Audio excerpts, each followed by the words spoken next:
নমস্কার বন্ধুরা, আজকে বানাবো সর্ষে পাবদা। এখানে আমি পাবদা মাছ নিয়ে নিয়েছি।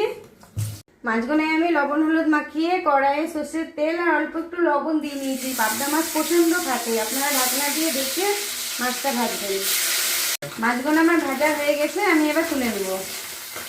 আমি মাছ ভেজে নিয়েছি। কড়াইয়ে কালো জিরে আর চেরা কাঁচা লঙ্কা, সর্ষে পোস্ত, কাঁচা লঙ্কা বাটা, এখানে পরিমাণ মতন হলুদ 1 চা চামচ মতন আর অল্প পরিমাণ লবণ দিয়ে আমি ভালোভাবে কষে নিব।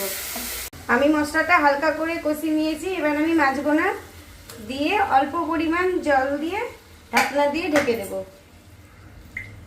আমি ঢাকনা দিয়ে ঢেকে দিব, ফুটতে দেব। আমি উপর থেকে চেরা কাঁচা লঙ্কা আর ধনে পাতা ছড়িয়ে ঢাকনা দিয়ে একটু ঢেকে রেখে দেবো। মাছটা আমার পুরো রেডি হয়ে গেছে। মাছটা আমার পুরো রেডি হয়ে গেছে, দেখেন কত সুন্দর হয়েছে। গরম ভাতের সাথে দারুণ লাগবে।